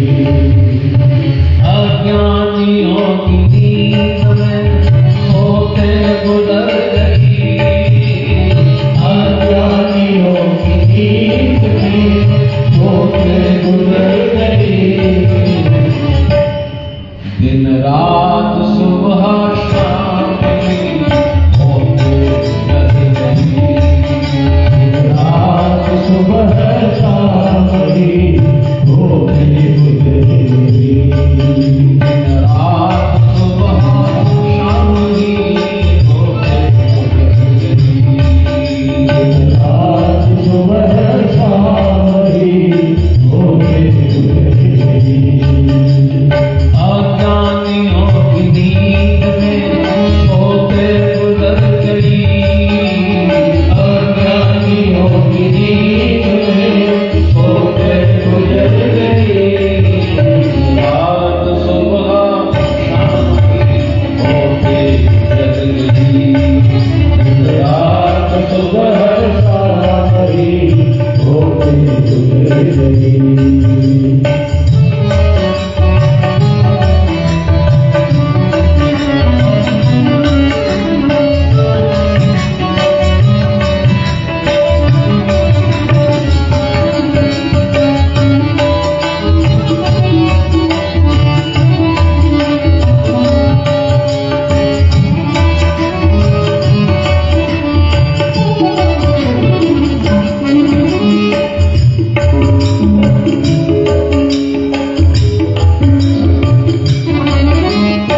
गुजर गई।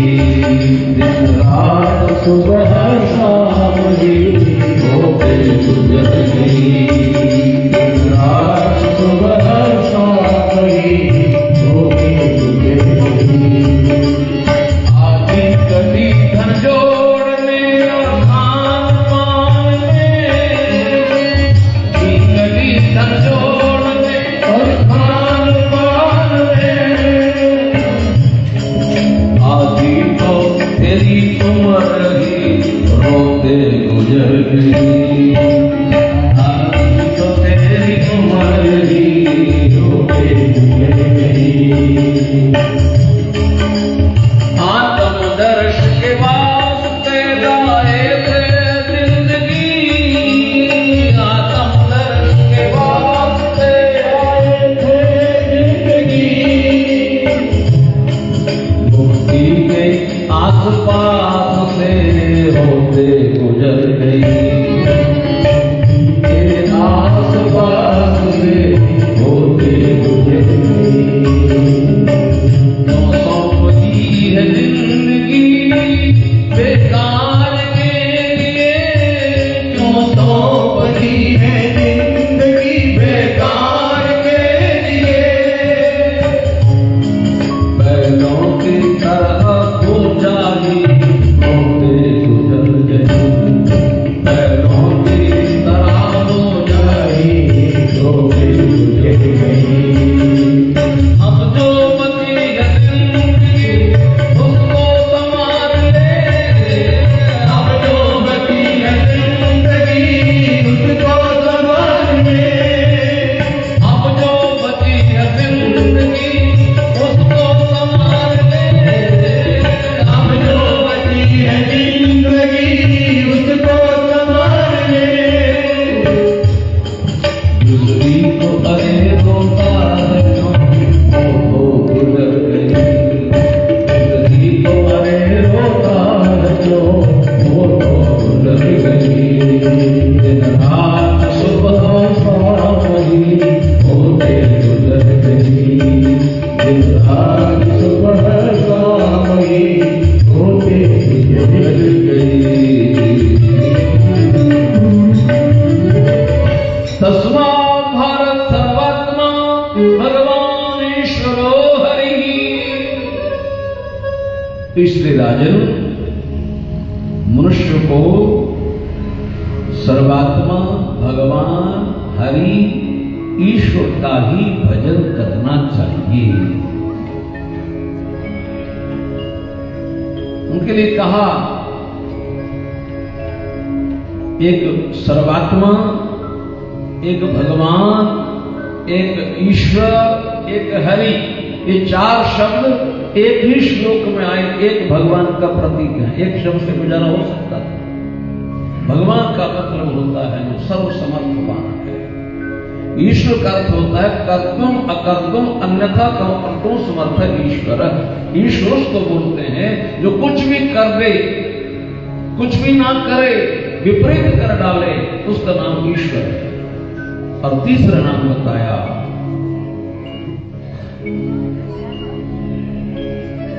सर्वात्मा, जो समस्त प्राणियों की आत्मा है। और चौथा नाम बताया हरि। हरि का अर्थ होता है जो पापों का हरण कर लेता है, जो दोषों का हरण कर लेता है, जो अविद्या का हरण कर लेता है, अज्ञान का हरण कर लेता है, और आवागमन का जो क्रम है उसका भी हरण कर लेता है, उसको हरि बोलते हैं। उस हरि का ही श्रोतव्य श्रवण करना चाहिए, उस हरि का ही कीर्तन करना चाहिए, उस हरि का ही स्मरण करना चाहिए। ये तीन काम जो करता है अभयम, वो अभयता को प्राप्त हो जाता है। उसको जीने की इच्छा नहीं होती और मरने का डर नहीं होता। कल्याण के यही तीन सूत्र हैं सुखदेव जी की वाणी के मुताबिक। एतावां सांख्य योगाभ्याम स्वधर्म परिनिष्ठया जन्म लाभ पर पुंसाम अंते नारायण स्मृति। दो तरीकों से यही बात सिद्ध होती है कि मनुष्य को जीवन के अंत समय में परमात्मा नारायण का स्मरण करना चाहिए। कर्म के अनुसार भी और ज्ञान के मुताबिक भी यही सूत्र हमारे सामने है। राजन, इन बातों को बताने के लिए जो मैंने अपने पूज्य पिताजी से पढ़ा था वो आपको मैं सुनाने जा रहा हूं। जहां तक आपका ये प्रश्न है कि मेरे पास दिन के मात्र 7 है, मेरा कल्याण कैसे होगा? राजन, कल्याण के लिए समय की जरूरत नहीं पड़ती। कल्याण आदमी चाहे उसके गंभीर हो जाए तो तुरंत कल्याण है। राजा खटवांग हुए, उनको एक मुहूर्त पहले पता चल गया, 2 घड़ी पहले, 48 मिनट पहले पता चल गया कि 48 मिनट के बाद मैं जिंदा नहीं रहूंगा। तो उन्होंने अपना कल्याण कर लिया 48 मिनट में। और राजन, आपके तो 7 दिन सुरक्षित हैं। आपकी मृत्यु 6वें दिन तक तो हो ही नहीं सकती और 8वें दिन आप जिंदा नहीं रहेंगे, ये भी कन्फर्म है। इन 7 दिन आपके सेव है, ये गारंटी आपको मिल गई। ये तो किसी को मिली ही नहीं, किसी को पता चला हो। अगर कंस को पता चला कि तुम्हारी मृत्यु हो जाएगी देवकी के 8वें गर्भ से, तो समय तो उसमें था ही नहीं कुछ भी। लेकिन तुम्हारे पास 7 दिन सुरक्षित है। आओ मैं आपको उस भगवान के बारे में बताऊं। देखो, एक तरीका तो ये है, निरंतर परमात्मा का चिंतन करने का एक तरीका तो ये है कि आदमी पहला पाठ पढ़े। फर्स्ट स्टेप है जितासना, अपने आसन पर कंट्रोल करे। कैसे करे? जैसे हमारे श्री महाराज जी का कंट्रोल था आसन के ऊपर, आसन पर विजय थे। अपनी आंखों से हम लोगों ने कई बार दर्शन किए हैं।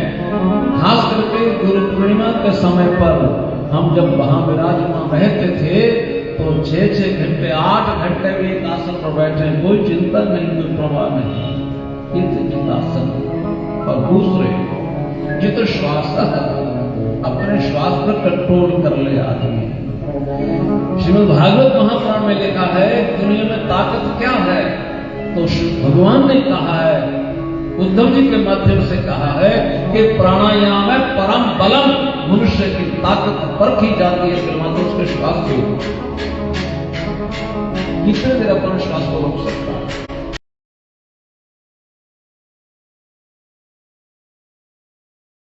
कोई परवाह नहीं, मुफ्त में मिल रहे हैं। खरीदने पर एक सांस भी नहीं मिल पाएगा कभी भी। ये तो श्वास है। अपनी मर्जी से सांस न आए, मैं जब चाहूं तब सांस लो, ये ताकत अपने पास आनी चाहिए। तीसरा जित संग, अपने संग के ऊपर कंट्रोल हो, नियंत्रण। भजन करने के लिए किसी साथी की जरूरत नहीं होती। आज आप कथा सुनने नहीं आए, कल आए थे तो आज फिर नहीं था मन आने का, तो कोई साथ नहीं बना। अकेले तो सोच क्या जाना। तो कल को जरूर आना है, क्योंकि कल कृष्ण जी का जन्म भी है। तो कल तो जरूर ना, तो साथ आए ना आए, आए तो अच्छी बात है, आना चाहिए। कल प्रवीण जी ने कहा था अपने साथ 2-2, 4-4 लोग साथ में ले गया। पर कोई ना आने वाला मिले तो आप मत रुक जाना, बोलो जय श्री राधे, आपने जरूर आना। संग के ऊपर नियंत्रण हो जाए। और चौथा काम है जितेंद्रिय बन जाए, अपने इंद्रियों के ऊपर कंट्रोल कर ले। और इंद्रियों पर कंट्रोल क्या है? इंद्रियों पर कंट्रोल ये है, और यहीं पर परखा जाता है। अपने दोनों हाथों की, दोनों अंगूठों को अपने चारों उंगलियों के बीच में रख करके बैठा जाए। ये इतना बड़ा प्रयोग है कि हर 2-3 सेकंड के बाद अंगूठा कहता मुझे बाहर जाने दो, निकलने दो, निकलने दो। और किसी को कहा जाए आपने आंखें 2 मिनट बंद करके बैठना है, वो 1 मिनट से पहले किसी न किसी कारण से खुल जाएंगे। आपकी कहा जाए कि आपने भोजन एक टाइम करना है, तो जो घड़ी 12, साढ़े 12 बजे से वो 2 बजे में 1.5 घंटा चलेगा। ध्यान कहाँ है? भोजन। इंद्रियों पर नियंत्रण इस एक दिन का काम नहीं है। फिर अपनी वृत्तियों को रोक करके, अपने श्वास को रोक करके, पहले श्वास आ रहा जा रहा है, उसका उद्गम स्थान है दिल। उस दिल से एक नाड़ी निकली है जो नाभि की तरफ से होकर के रीढ़ की हड्डी की तरफ से चलते हुए दशम द्वार तक पहुंची है। तो अपने श्वास को इतने हिसाब से रोक करके रखे कि गले की तरफ सांस ना आए, नीचे की तरफ ना जाए, केवल मात्र दिल से नाभि तक जाए। नाभि में उस नाड़ी का एक मुख है, उस मुख में ये श्वास चला जाए, फिर उसका दूसरा मुख दशम द्वार है, वहां से प्राण निकलेगा। एक तरीका तो ये है, एक दिन में हो जाएगा, इसलिए बहुत समय की पर्याप्त समय की जरूरत है। इसी प्रकार अपने आत्मा को इतना व्यापक बना ले, ये सारे पृथ्वी के नीचे के 6 लोक, पृथ्वी लोक, सातवां, भुवन लोक, स्वर्लोक, महलोक, जललोक, तपोलोक, सत्यलोक, ब्रह्मलोक, ये सातों लोक भी मेरे ही हैं, ये मेरे शरीर में ही विद्यमान है। अपनी आत्मा को इतना व्यापक बना ले, एक दिन में हो जाएगा। ये शब्द गिनने बड़े आसान हैं, पर इनका अनुभव बहुत कठिन है। जिस प्रकार किसी को तैरने के लिए कहा जाए कि जाओ भाई तैर लो, वो कहेगा तैरना तो मुझे आता नहीं, तो हम इसको सिखाएंगे। देखो ऐसा करो, याद करो कि पानी में जाओ, जब पानी नाभि से ऊपर हो जाए तो अपने दोनों हाथों को ऊपर की तरफ उठा करके और जरा सा ऊपर की तरफ उछल करके पानी के तल के ऊपर लेट जाओ। जब धीरे धीरे अपने हाथों को चलाओ, पानी पीछे करते जाओ, और बल देना हो तो टांगों से भी थोड़ा थोड़ा बल देते जाओ, पानी अपना किनारे होता जाएगा और आपका रास्ता बनता चला जाएगा। और सुनने वाले ने सारी बातें सुन ली, याद कर ली। जब तैरने के लिए गया तो कितने गोते लगे होंगे। एक दिन में कहीं ये बात आ सकती है, घंटों में नहीं आ सकती, दिनों में नहीं आ सकती। तो अपने आत्मा को इतने लोगों में ले जाने के लिए कितने दिन लग सकते हैं, कितना अभ्यास हो सकता है। इसलिए राजन आपके पास तो केवल मात्र 7 दिन है, ये भी तरीका आपके लिए उचित नहीं है। तो तीसरा तरीका है कि भगवान की तरफ ध्यान रखें, भगवान की तरफ श्रोतव्य, कीर्तितव्य, समर्थव्य। ये जो तरीका मैंने बताया कि भगवान की बातें सुने, तो आओ मैं आपको भगवान की बातें सुनाऊं, वही तरीका आपको ठीक बैठेगा। अब श्री सुखदेव जी ने 13 मंत्रों के साथ भगवान की स्तुति की है। पहले मंगलाचरण नहीं किया। हम जो कथा प्रारंभ करते हैं तो लगभग 5 से 10 मिनट लग जाते हैं मंगलाचरण करने में, अपने वृत्ति को एकाग्र करने में। आप कभी कभी सोचते होंगे कि वैसे टाइम 10 बजे का है, 10:30, पौने 11 को मंच पर आते ही है, फिर 10-15 मिनट लगे रहते हैं। मंत्र एक बोल लिया, दूसरा 5-7 बोल लिया, फिर थोड़ा कीर्तन करा देते हैं। कथा तो बड़ी देर बाद में जी नहीं, ये टाइम पास करने का तरीका नहीं, ये वृत्ति को केंद्रित करने का तरीका है। भगवान के नाम का संकीर्तन करते हैं जब, तो उस समय हमारा मन एक यात्रा में निकलता है। आप 2 मिनट कर लेते हैं जरा, ताली बजा करके।